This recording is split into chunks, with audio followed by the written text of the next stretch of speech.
Nzambi malamu.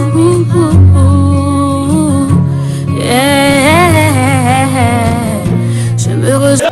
Bonjour bien-aimés dans le Seigneur, vous tous qui nous suivez régulièrement au travers de la tranche FEPACO, je vous salue tous dans le nom de notre Seigneur Jésus-Christ.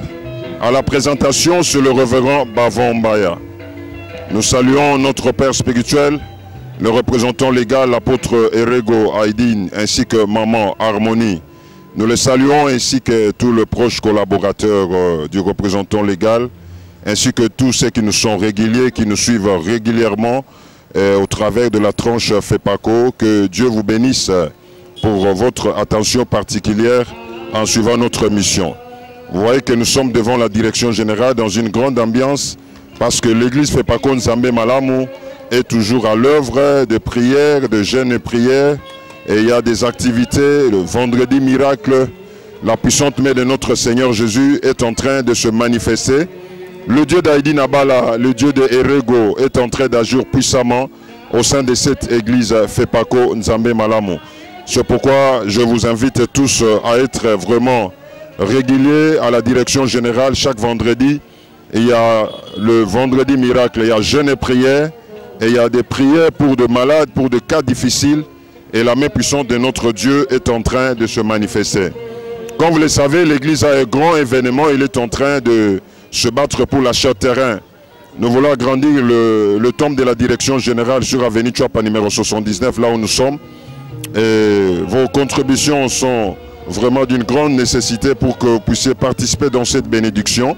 Et l'achat parcelle, la collecte de frais pour l'achat parcelle est en train de se poursuivre. Le mois d'avril, du 20 au 25 avril 2020, l'église FEPACO Nzambe Malamu, nous serons en assemblée générale ordinaire. L'assemblée générale ordinaire réunit tous les gestionnaires de l'église FEPACO Nzambe Malamu, les membres effectifs, le comité directeur, les pasteurs provinciaux ainsi que les représentants délégués, ceux qui sont en fonction. Ils prennent part à ces assises pour jauger la gestion passée et prendre de nouvelles lignes de conduite pour l'année en cours. Donc pour cette fois-ci, nous aurons l'assemblée générale ordinaire dans notre centre d'accueil à Bibois, du 20 au 25 avril 2020. Bien aimés, hier c'était vendredi 28 février 2020. L'église FEPACO, nous étions en jeûne et prière du mardi 25 jusqu'à hier vendredi 28 février 2020. Et la clôture avait eu lieu hier dans notre temple de la direction générale sur avenue Tchouapa numéro 79. Et je vais vous présenter l'ambiance de ce culte ainsi que l'intervention du représentant légal. Vous aurez ça après, mais nous allons commencer d'abord avec la première rubrique qui est la rubrique de témoignage. Au sein de l'église FEPACO Nzambe Malamu, le temps des miracles n'est pas encore passé. Le Dieu d'Alexandre Aïdi Nabala, le Dieu d'Erego Aïdine est en train d'agir encore puissamment. Même chaque vendredi, il y a vendredi miracle. Et il y a de grands miracles que Dieu est en train de manifester dans la vie des enfants de Dieu. Je vais vous laisser suivre le témoignage d'une servante de l'Éternel qui est évangéliste au sein de l'église FEPACO Nzambe Malamu. Je vais vous présenter son témoignage. Qu'est-ce qu'elle avait vécu? Elle était même morte, elle est ressuscitée. Qu'est-ce qu'elle avait vu? Je ne vais pas commenter, vous-même vous allez suivre. Parce que le temps des miracles n'est pas encore passé. Le Dieu puissant d'Alexandre Aïdi Nabala, le Dieu d'Erego, est en train d'agir. Vous tous qui êtes chargés, fatigués, venez, même dans nos différentes paroisses, vous allez rencontrer la main puissante de l'Éternel, notre Dieu. Suivons le témoignage de la servante de l'Éternel.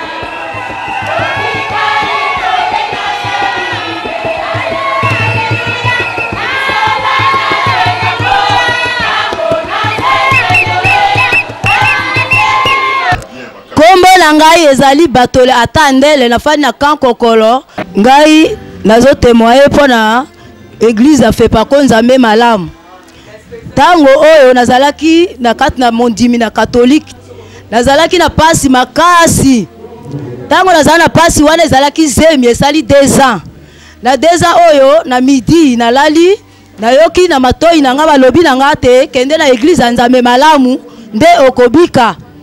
Tango na bimi na libanda na fandi na moni ba evangeliste baye liboso na ngai na invitation ya Nzambe malamu. Balobi na ngai ke bazana séminaire. Na bi lokola Nzambe alobaki na matoi na nga zela na kene koyoka.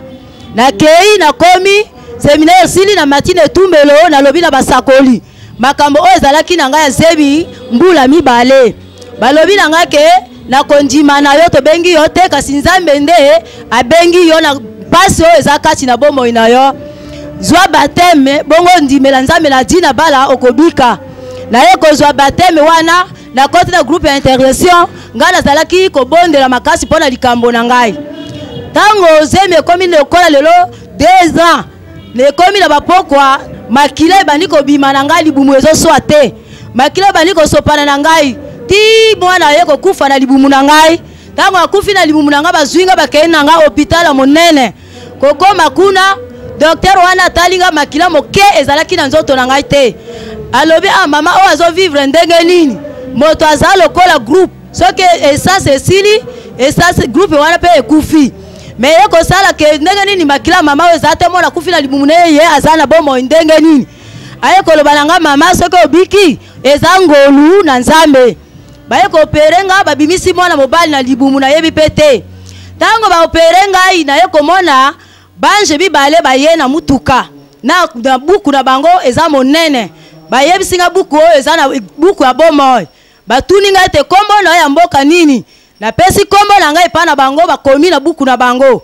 Balobi na nga mata camion to kende do bandi kokende lola eza nzela mopembeni te eza nzela musika to bandi kokende barrière nyonso basoda batiaka kuna pe ezali barrière liboso to komi batono eza ebele biloko eza na kati na tono wana epola bimisa bangusu bayebisinga na mokili bato o bazana biloko na kolia ole bapesa bato na mawa bazolia ngo te bazwi babwaki na poubelle babwaka na poubelle te babwaka na tono bato wana bazaba bato na masunu na mboka na lola bakokota te to telemi na bango toketi tokomi na barrière mibale tokuti mama moko azomona pasi bana mike na ebandeli ya makila bayebisinga ke omoni na mokili mama oyo azomona pasi azobatela bana oyo basi nyonso oyo bazolongola zemi oyo ke balongola kazemi na mokili bana na bangoyo tango moto akokufa akoya kozwa mwana na ye pe akei na ye pa na Nzambe kosambisama asili koboma moto akomona bokonzi na Nzambe te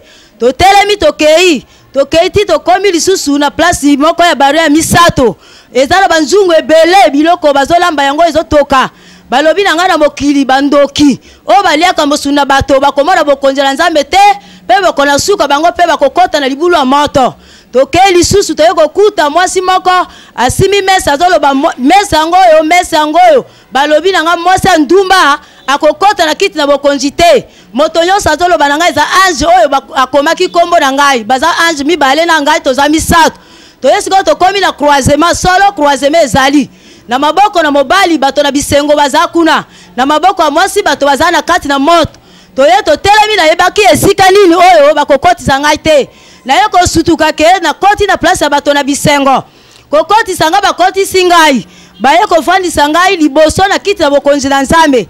Nzambe aza moi ezopela makasi pe foto na biso bato oazwaki akeli biso bato eza na kati na moi wana kiti bazwi buku oyo bakomaki kombo na nga eza na liboso na ye tango bafungoli pete efungoli kaka na place oyo bakomi kombo na ngai ye alobi na nga te naza soda makasi alobi na nga te nazozongisa yo na mokili yo ozokende kozala témoin ya église ya Fepako Nzambe malamu wana ezowuta na monoko na moi alobi na nga ete église ya Fepako Nzambe malamu eza église na solo église yango ezali fondation eza Jésus-Christ de Nazareth na mokili kuna ba Yesu baza ebele église eza ebele kasi église ya solo eza Jésus-Christ de Nazareth miracle na pese odoya kobikisa babeli makambo umeli okoloba liloba pe moto wana kozwa lobiko okotia maboko na babeli pe bakobika yo telema lokola soda oza mwasi te oza mobali te me yeba ke na pembeni na nga tango na fana ki wana moto moko alali wana kufi nazo yeba tenzo kande eza ngai na kuna na mboka wana mwasi azate mobali azate ezo yeba na pe te me Nzambe wana yebi kombo na dina bala ayebi kombo na église o fait pas ko nzambe malamu abani ko yebisanga te fondation ya église ya nzambe malamu etelemi likolo na Jésus Christ de Nazareth yende libanga likonzi o etelemi na kati nde lokola motabwisi na biso erego yende azali konzi o asimbi toiture na mire ya ndako wana ya église ayebisinga ete yo oza temo ozozonga na mokili yo oza mosakoli okotambola mokili mobimba mpona kotemoye mpona église ya nzambe malamu yo ndenge oza wana okozala moto ya kotemoye mpe na pesa likabo wana mpona kofungola église yo okofungola église kasi okofanda kati na église te ntango ofungoli bapaster baye bafandi wana mpona kosala mosala ntango ofungoli etelemi okei na liboso mpona kosala mosala na ngai ne aye koloba na ngai telema lokola mobali ntango alobi na ngai telema lokola mobali na kati na ye bato baye mibale batelemi pembeni na ngai bazopela moto ngai mpe nazopela moto alobi na ngai loba na mwasi wana akufi na kombo na Yesu wa Nazareth ye akosekwa koloba boye bana wana ba ange wana bazoyemba yawe yawe yawe yawe yawe yawe yawe yawe yawe yawe yawe papa na ngayo zali nzambe tango bana bazoyemba tango na telemi mbala moko na banikolo basikoyo na kombo na Yesu wa Nazareth mbala moko ngai nde na yekola mukala place batiaki ngai place batiaki ngai batiaki sonde na mzolo na monoko na longoli yango na bandiko yemba nzembo bana wana babandiko yemba tango na bandiko yemba nzembo na moni bato wana o bazalaki pembeni na ngai bazana fimbo bazobeta yango ezo uta na makoleke na mutu na nganga pe nazo yemba na kanisi na tika na mboka wana pongi ezate baliaka te bazana santé bien ezana groupe mosusu mosala bango kobondela lokola biso église mobimba tosimbani maboko nde balobi ke eza bomoko oyo biso tolobaka nango bakuna ezali place ona kotaki ne église oyo nde nzambe ye moko nde kuna epa na ye ezali pe nde église afe pa ko nzambe malamu alobi na nga lisusu na mokili mobimba église ekosila kasi nzambe malamu ekoza na bomo Yesu akoya kokuta yango pe tango Yesu akoya kozwa biso na libala biso nyonso toza basi na ye akoya kozwa biso na libala wana tango akozwa biso na libala tokokende kofete na sima kofete lisusu tokozonga nde Yesu nde akokamba église oyo biso nyonso tokozala sima na Yesu nde biloko oyo namonaki nde makambo bayebisaki nga na zonga na sala na mokili nde yango wana. C'était le témoignage, la rubrique témoignage. Désormais, dans toutes nos émissions, vous suivez les témoignages. Il y a plein de témoignages au sein de l'église Fepako Nzambe Malamu. Vous aussi qui me suivez, si vous avez un grand témoignage, appelez-moi. Le numéro est au bas de votre écran. Nous allons aussi enregistrer votre témoignage. Le mois de février, il y avait un grand atelier des pasteurs évangélistes. Je pense que vous êtes en train de suivre chaque semaine les éléments que nous avions réalisés dans l'atelier de pasteurs. C'était du 12 au 14 février 2020. Et si la régie est prête, elle peut nous présenter la suite de l'enseignement du représentant légal lors de l'atelier des pasteurs évangélistes. Le premier jour, c'était mercredi 12 février 2020. Suivant. 3, 12 à 17. Motona Mokanda, Timothée amibongisa pona mosala. Zomi na mibale. Hey! Bango yonso bazali na mposa ezali na kosambela kati na Kristo Yesu. Bakonyokolama. Nde bato mabe pe bakosi bakoleka mabe. Bakojimbisa pe bakojimbisama. Kasi yo oumela kati na yango eyekoli yo pe endimi yo. Awa eyebi yo ete oyekoli yango epai na banani. Pe ete longwa na bomwana na yo osili koyeba makomi na bule. Makoki kopesa yo boyebi pona kobika na nzela na kondima kati na Yesu Kristo. Na komi yonso na olimbisa. Makomi yonso mapema mina molimo na nzambe. Makoki kopesa litomba na Mateyo. Na mpamela pona kosembola pe pona ko bokola kati na boyenge bene. Ete moto na nzambe azala mobongi oyo aselungi pona misala yonso malamu. Amen. Amen. Amen. Yoka, oyo alingi ko vanda na sena moi na kimia. Écoutez, celui qui veut vivre pieusement sur la terre, qui puisse avoir Jésus dans sa vie. kozanga Yesu Kristo te. Ne manquez pas Jésus. Yo mosai na nzambe zala na Yesu Kristo na kati na yo. Vous serviteurs de Dieu et Jésus en vous. Na manzela na masumu te. Pas dans le péché. Na nzela na makambu mabe te. Pas dans les mauvaises choses. Ezala na kati na motema na yo. Que ça soit dans le fond de votre cœur. Mais yebaka soko lingi Yesu Kristo bakonyokola yo. Mais Bakonyokola yo. on va vous faire souffrir. Pona Yesu Kristo. À cause de Jésus. Mais sengo na muto azali konyokoma pona Yesu Mais Kristo. heureux celui qui souffre pour Jésus. Pote motolo na bokonzi ezali Parce que wana. la couronne de vie est sur lui. Awa na opa kolo mafuta te. Ici, je ne vous vois pas. Sachez que celui qui n'aime pas Jésus, c'est votre adversaire, serviteur de Dieu. Akolukaka kobungisa. Il va chercher à vous perdre. Akolukaka kobebisa. Il va chercher à détruire. Mais yo mosani na nzambe. Mais vous, serviteurs de Dieu, Vous me la kati na liloba na nzambe. demeurez dans la parole de Dieu. Na tango bato bazali kosala mabe. Quand les gens pratiquent le mal, Yo lendisa motema no na koteya sango malamu na Yesu. fortifiez votre cœur en prêchant la bonne nouvelle. Bazo insiste koloba koteya sango malamu na Yesu Kristo. J'insiste en disant prêcher la bonne nouvelle de Ezali Jésus. nde malamu pona yo ndeko na ngai. C'est aussi bien pour vous, serviteurs de Dieu. Po ete na suka tango Yesu Kristo akoya. Parce qu'à la fin, quand Jésus reviendra, sala nini oyo salaka. il va demander le travail que tu as fait. Misala nini yo zali kosala lelo. Quel est le travail que tu fais aujourd'hui? Yo bateya ko sango malamu. On vous a prêché la bonne nouvelle. Biso tomona Abraham te. Nous n'avions pas vu Abraham. Biso tomona ka papa idini. Nous avions vu Papa Idi Nabal. Tomona papa idini te. Il y a de ceux qui n'ont pas vu Papa Tomona Idi. ki bato bateya ki bango sango malamu. Il y a les gens, ils vont voir les gens qui l'ont prêché. Yesu Kristo ndenge bango bazwaki. Ils nous ont montré Jésus comme il Yo était zwaki enseigné. Yesu Kristo ndenge yo ndimela. Toi, tu avais reçu Jésus quand tu avais cru. Kasi yo mosali na nzambe. Mais vous, serviteurs de Dieu, écoutez, Kobongola makambo yo zwaki te. ne changez pas ce que vous avez appris. Okomi alléluia. Vous commencez Alléluia. Yo zwaki alléluia. Vous avez reçu Alléluia. Ba blakisa ki yo mafuta te. On ne vous a pas montré l'onction d'huile. Mais yo lelo zokende na mafuta. Mais aujourd'hui, vous pratiquez l'onction Ndaku na d'huile. nganga te. Pas la bière. Bakomi ka kokende kotalisa makambo. Les gens commencent à aller voir les féticheurs, les voyants. Si tous ceux qui bafundi babia yondo yibaki eloko yo. Surtout ceux là qui ont dit que c'est toi qui avais volé. Baseni na nzambe bakomo kende pa yanga. Les serviteurs de Dieu commencent à aller chez les voyants. Eloko eza kuna te. Il n'y a rien là-bas. Pote awa ne tumbelo mukonyoso bateyaka mafuta te, mai te, Amen. mandona te, Amen. kisi te, zalande mutu na bolingo, talela Yesu Kristo yenda zali kokoka. Parce qu'ici à la chair, on prêche tout le monde, tout le jour. Pas d'onction d'huile, pas de l'eau. Il ne faut pas aller voir les féticheurs. Lokola yo ndimelaki Yesu Kristo na mai te, na mafuta te, yo mosali na nzambe kosangisa biloko wana na liloba la nzambe. Amen. Comme vous avez créé en Jésus, pas d'onction d'huile, pas de pratique d'eau, serviteurs de Dieu, continuez comme ça, ne pratiquez pas ces choses.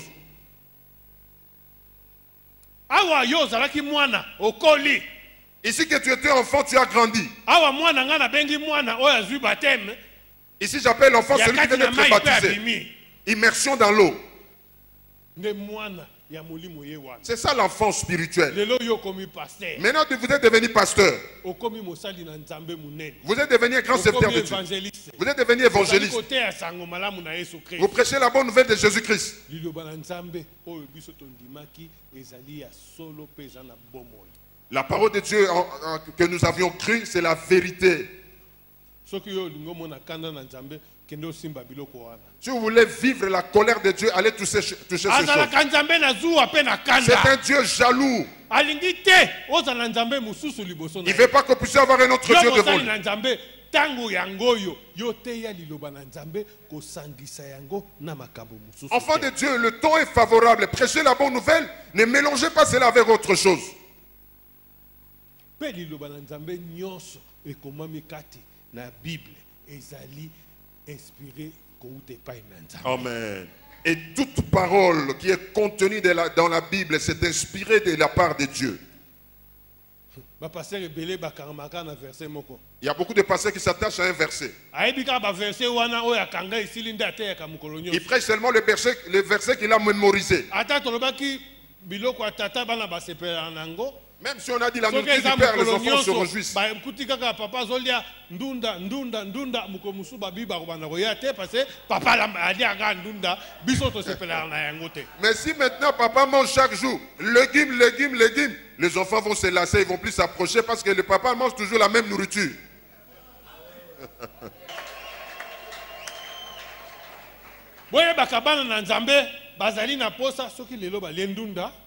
Amen. Sachez que les enfants de Dieu, ils ont envie, quand ils mangent aujourd'hui les légumes, demain un peu de poisson, et le lendemain un peu de la viande, et l'autre jour là la viande de bœuf. Mais même si c'est la viande aussi, on fait le steak. Ça change de forme. Ils mangent des choses qui se diffèrent. Et la parole, et dans la parole, dans la Bible, la parole de Dieu de Genèse à Apocalypse, il y a combien de passages dans la Bible? Ils savent seulement les livres. Mais combien de chapitres dans ces livres? Combien de versets Combien de versets il y a? Ça, c'était la suite de l'enseignement du représentant légal, troisième partie du premier jour. Pour nous rafraîchir un peu la mémoire, nous allons suivre l'orchestre Abar Njema de la direction générale de l'Église Fepako Nzambe Malam. Suivons.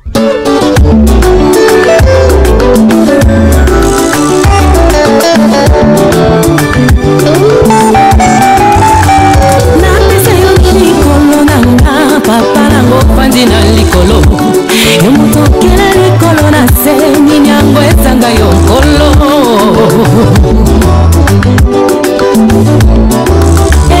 na pesa yoni likolo nanga mokonzi nango pandi nde nalola yomutokela likolo na se minyango ezanga yonkolo ya minene osanelinga mpenza butu moyo kopatela kanga na bitumba molili ya mokonzi ngai molongi na mimekano yo lendisaka ngai nyonso nasenga yo kiselanga moko na moko na ntango nango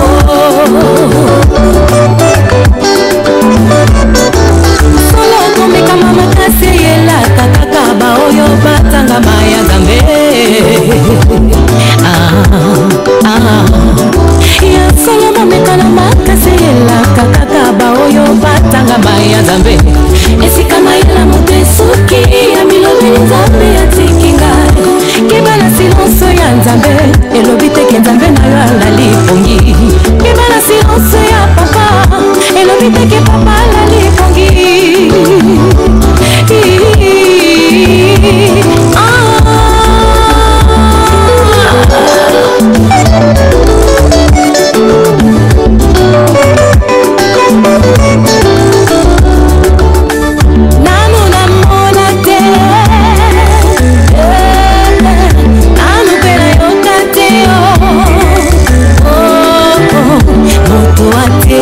nzambe motema bongo na nsima ayoka soni azali nzambe abongwani te asalaka makambo lolenge alingi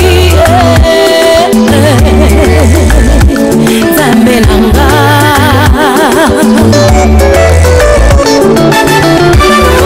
namona te nanu mpe nayoka te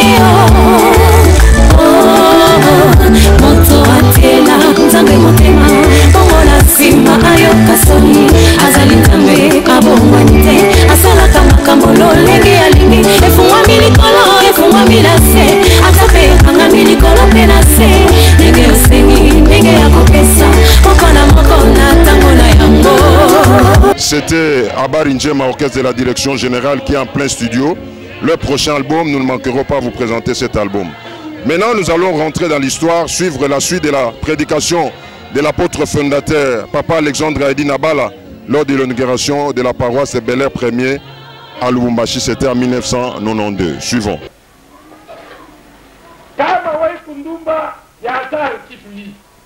Si vous êtes prostitué, faites attention. Namba yako ni 0. Dunia hapana pata kitu. Jua hapana pata kitu. C'est-à-dire, votre numéro est le chiffre 0. Sur la terre, vous n'aurez rien, ni au ciel. Mais non, c'est ciel. Alors, on va le titre. N'a pas de vous dit, fanya nguvu. Sasa nikuombea leo ugeuke, Mungu akupe mwanamume yako mmoja. C'est pour aujourd'hui, pour que vous puissiez vous convertir, c'est-à-dire changer radicalement, et le Seigneur va vous donner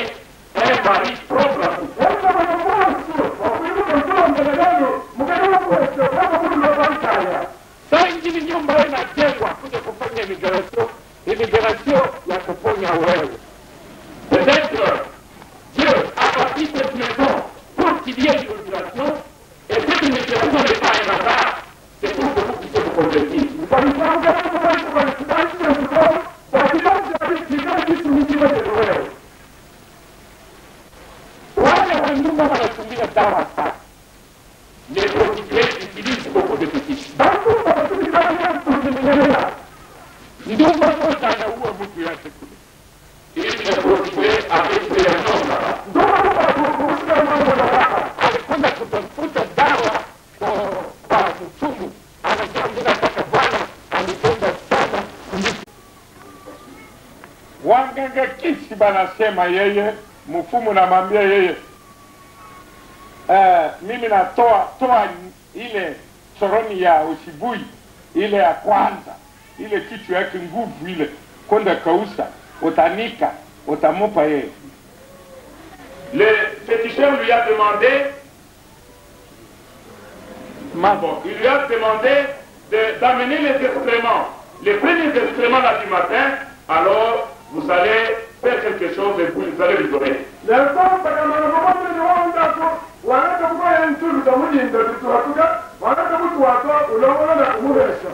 Sababu anatafuta dawa kali sana, yeye anatoa ile soroni usibui ile kubwa ile, anakwenda kauza upesi.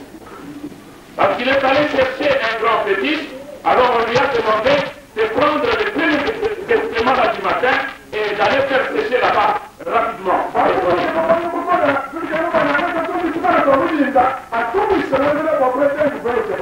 Alafu ananika vizuri, anatia kwa tayo usibuya anamopa kwa bwana na kunywa. Il était là, il a rendu ça en poudre et il a mis à côté et il a remis à son mari.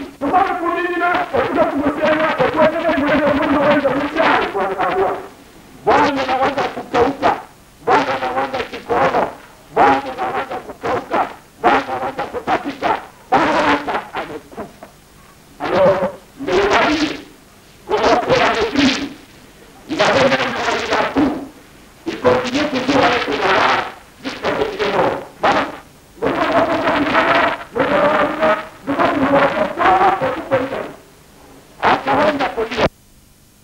Il pourrait peut-être changer le cœur de mon mari, et voilà maintenant, je me retrouve sans mari, mon mari est mort.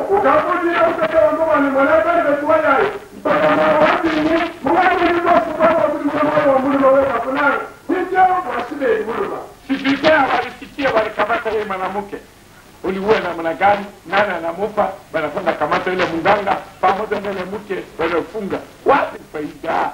Alors, le service de sécurité a été arrêté, on est venu chercher cette femme, ainsi que le devin, et on les a emprisonnés.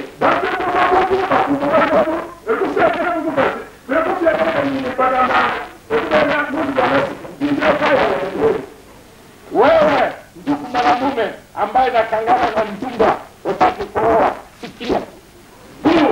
Tu pourrais vivre à côté d'une prostituée. Tu pourrais vivre avec une prostituée et pour vivre ici.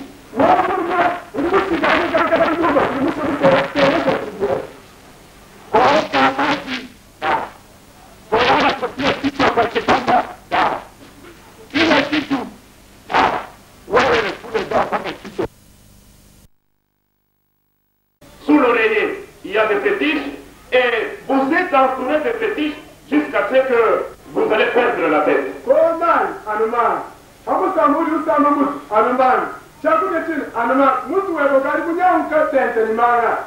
Toka kwa njia hii sasa leo. Sortez de ces domaines-là.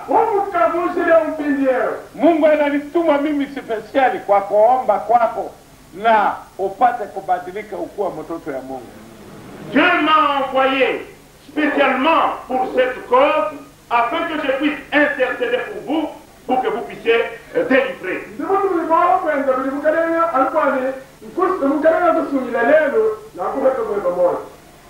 Sikiliza, écoutez. Watoto wakati ule wanawake wanaribu kichwa ya watoto ya Mungu yote. Wengine wanaingia kwa mfumo, wengine sasa watoto ya Mungu hakuna. Wale watoto ya Kaina wanafinyika watoto ya Abeli yote nazama. Alors les enfants de Caïn ont abîmé l'intelligence des fils de Dieu et il les a tous engloutis. C'était l'apôtre fondateur, Papa Alexandre Haïdi Nabala Lumbashi, lors de l'inauguration du temple des Bel Air premier à Lubumbashi. Mais pour terminer, je vais vous laisser suivre l'extrait de la prédication du représentant légal, l'apôtre Rego Haïdi Nabala. C'était hier à la direction générale, lors du clôture des jeûnes et prières de 3 jours que nous avions à la direction. Suivons la prédication de l'homme de Dieu. C'était hier, le 28 février 2020.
Mais écoutez, pour celui qui vient dans le nom de Jésus-Christ, il ne rentre pas les mêmes produits.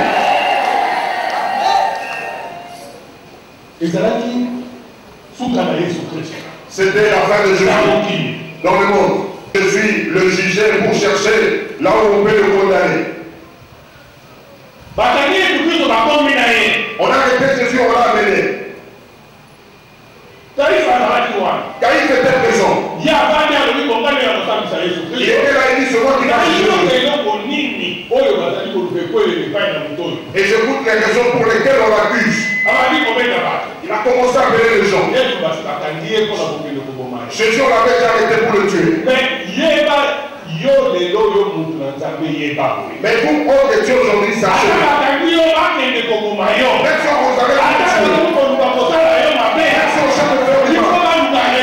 on doit chercher la raison. S'il n'y a pas de cause, il sera difficile pour tuer directement.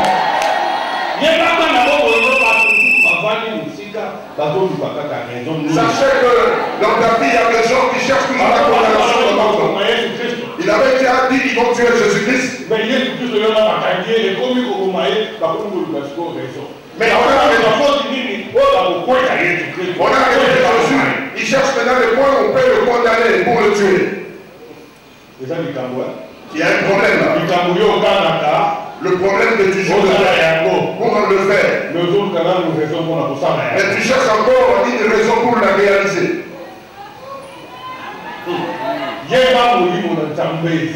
Sachez que l'esprit de Dieu est là.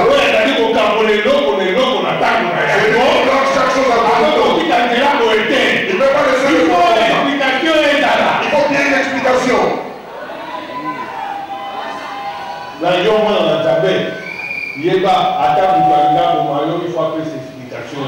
pour enfants de Dieu, sachez que mais il y a raison qui doit être. Est-ce que celui qui fait du mal peut avoir le Saint-Esprit? Il n'aura pas. On va chercher la raison pour les tout ce que tu fais pour Jésus. Même si cherche les raisons de l'autre. S'il n'y a pas de cause, il sera difficile pour Dieu sachez que dans ta vie, il y a des gens qui cherchent toujours la condamnation de l'autre. Il avait déjà dit qu'ils vont tuer Jésus-Christ. Mais on a arrêté Jésus. Il cherche maintenant le point où on peut le condamner pour le tuer. Il y a un problème là. Le problème que tu cherches pour le faire. Mais tu cherches encore une raison pour la réaliser.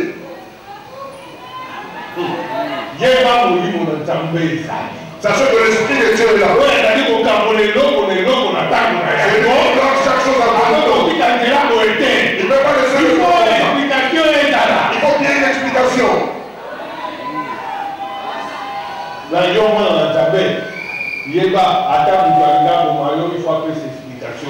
Mais pour enfants de Dieu, sachez que mais il y a raison qui doit être.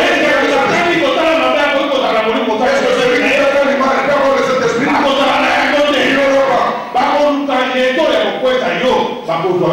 On va chercher la raison pour les tout ce que tu fais pour Jésus. Même si cherche les raisons de l'autre. Ils ont cherché les raisons pour Jésus. Ils n'ont pas eu. Celui-là qui sort. Il a eu regarde. Ça ne tient pas. Sans coïncidence. On appelle quelqu'un d'autre qui parle. Ça ne tient pas. Celui-là, ça ne tient pas. Il dit finalement, ce que je suis en train d'exiger de ne pas de cause pour les condamner. Aujourd'hui, nous sommes venus ici. Ici, pas avec une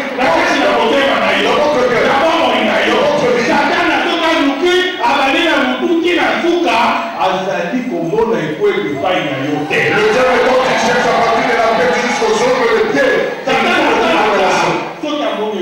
le diable est aussi. S'il trouve une condamnation en vous, c'est d'abord qu'il va chercher le point d'entrée. Mais et s'il n'y en a pas? S'il n'y a pas, il n'aura plus aussi la voie d'accès.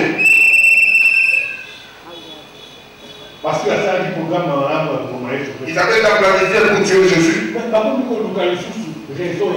Mais il cherchait encore la raison de le condamner. Pourquoi? Pour avoir des dieux qui vont écouter. Jésus est de votre côté. On cherchera le problème contre le monde entre la mort. Parce que toi tu es avec Jésus. Il n'y aura pas moyen qui te touche. Il n'y a qu'une seule chose que tu dois avoir dans ton cœur. Sois éternel.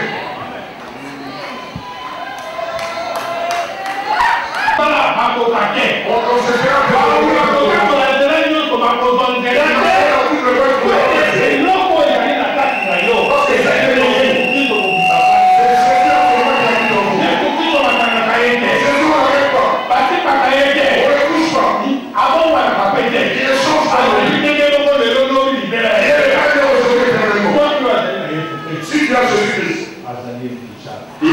gens de celui à Jésus. Écoutez les problèmes. C'est Jésus là qui n'a pas changé. Il est le même qui a aujourd'hui éternellement. Il agira aussi en toi. Comme il avait agi. Comme il était. Il faudrait que tu sois aussi comme lui. Parce qu'il avait été que nous sommes suivre cette trace. Si toi tu vas trouver que c'est impossible. Lui-même il avait dit, marchez sur mes traces. Et c'est comment je ne vais pas faire. Toi fais-le. Le pouvoir vous est donné de chasser le mauvais esprit, de chasser les maladies. Nous aujourd'hui ici, ton malade, moi on m'a poisonné. Marc 16 déclare ceci. Si tu manges bien mon père, ça te fera absolument bien. Même s'il y a la maladie, si tu parles comme ça, au nom de Jésus, la maladie quitte. Ça va s'accomplir ainsi. Moi je croyais que quelqu'un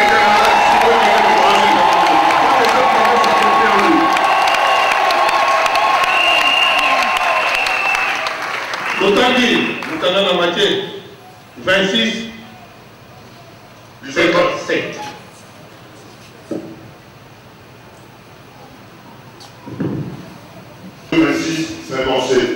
Sambo wana na matai, mokapu ya ntuku mibale na motoba, zera ya ntuku mitano na sambo na nyati. Motola bokanda, banganga basambisi Yesu. Baoyo bakangaki Yesu makeye pai na Kayafa, nganga monene. Esika wana bakobelipe mikola mboka bayangani. Petelo alobi na ye, Petelo abili ye mwa mosika, kino balasani na nganga monene pe ayingeli katikati. Esika moko na babateli ete amona suka. Banganga minene pe koyanga na mobimba baluki batatoli na lokuta kotelemela Yesu ete babomaye. Kasi bamoni pe atatoli na lokuta mingi bayei. Na suka mibale babimi. Balobi ete oyo alobaki ete nazali na nguya kobebisa tempelo na Nzambe mpe kotonga yango na mikolo misato. Amen. Amen. Suka wana. Avec babaki koloba liboso na bato. ils ont commencé à parler de les gens. Tous ces sacrificateurs étaient arrivés mauvais. Tout le monde venait annoncer les mensonges. Quand il n'est pas celui qui vient après, il a contredit celui qui est passé avant. Il commence à dire. Il avait dit pas que le temple le reconstruire après 3 jours. C'est ça la cause de tuer une personne.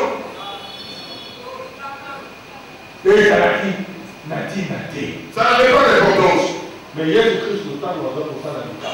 quand Jésus fait quelque chose, il met quelqu'un pour qu'il le voie avec des témoins. Qui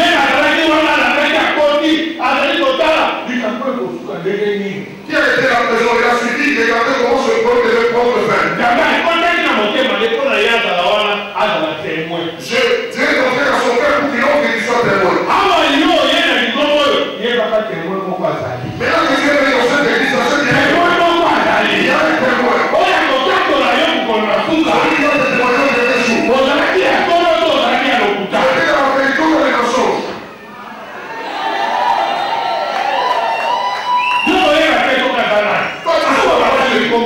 Ils sont là-bas, ils connaissent bien.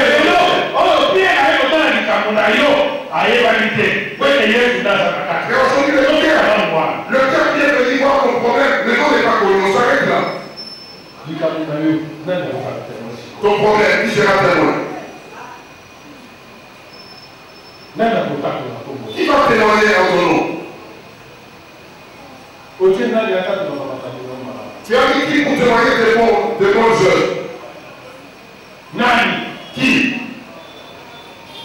Parce que les précédents Jésus-Christ.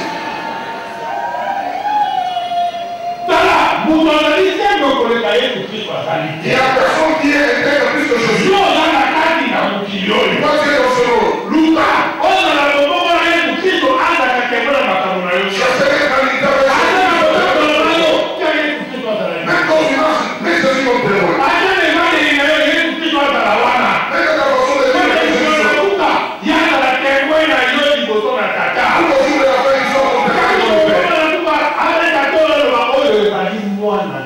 Et quand tu vas arriver à la fin, quand tu t'appelles à partir de ceci, c'est mon enfant.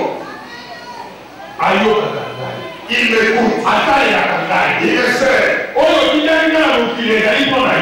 C'est que tu m'as envoyé dans le monde, c'était pour lui. Ce sont ces enfants-là. Est-ce que c'est quoi aujourd'hui?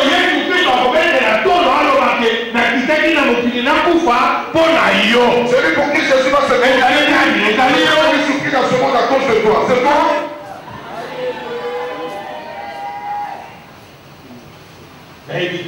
Je ne sais pas. Jésus se glorifiera de toi quand? Pierre était resté dans le monde pour donner le témoignage au monde. Mais Jésus Christ soit un témoin à couper Amen. Mais si Jésus est ton témoin, il te donnera de bonnes nouvelles dans son royaume.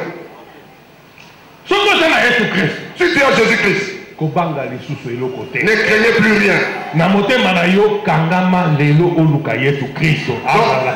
votre cœur, accroché, il puisse se conduire. Il soit votre Dieu à tout moment. Parce qu'il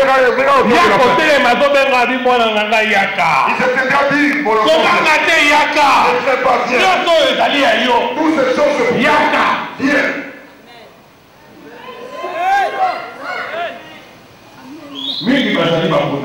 Nos pères sont des élus.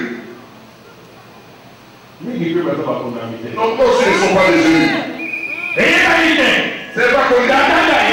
C'est le père qui le connaît. Il y a des appelés. Il y a des élus. Il y a des touristes aussi. Il y a aussi des étrangers. Et les ramassis aussi sont là.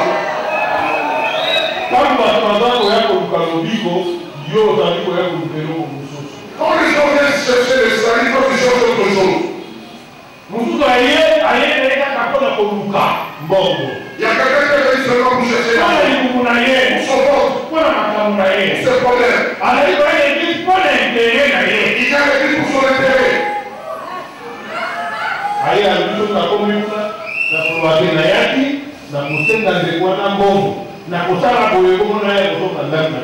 arrive là-bas de venir questionner. Et alors, je dis, je sais pourquoi je suis venu ce jour-là.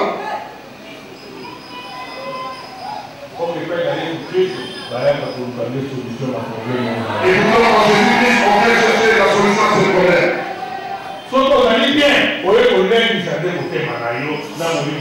Si tu es bien chrétien, compliqué ton cœur et ton esprit.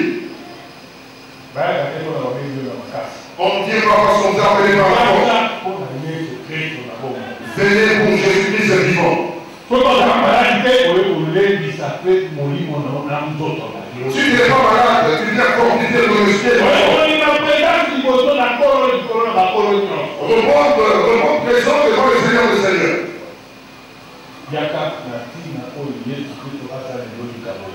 Venez avec la raison pour que Jésus fasse quelque chose de bien pour vous. Il faut que si on met toutes les mauvaises choses en vous. C'est là que tu auras des bonnes choses dans votre cœur. Regardez la gloire de Jésus. Regardez la souffrance de Jésus sur la croix. Et si on fait un peu, il va sortir avec des choses nouvelles dans votre vie. Celui qui convient, c'est Jésus-Christ. Il nous aime. Il veut faire plaisir. Mais dès que vous sortez votre vie, n'essayez pas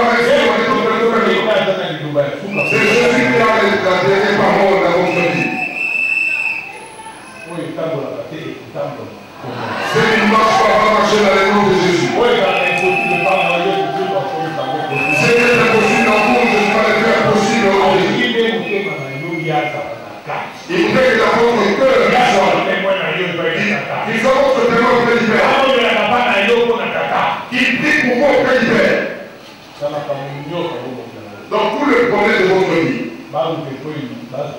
On cherche les raisons de vous faire peur. Quand vous êtes dans les péchés, on vous coupe pas. Quand vous êtes dans les calomnies, C'était hier à la direction générale sur Avenue Chouapa numéro 79. La clôture de la prière et jeûne de 3 jours. C'était à la direction générale avec le représentant légal. Nous sommes pratiquement à la fin. Que Dieu vous bénisse. À la semaine prochaine. Suivez-nous chaque samedi à la RTVC à 16h05. La rediffusion le mercredi à 16h05. Et suivez-nous aussi sur YouTube, sur FEPACO TV. Vous serez informés de tout ce qui se passe au sein de l'église FEPACO Nzambe Malam. Que Dieu vous bénisse et à la semaine prochaine. Nzambe Malamu,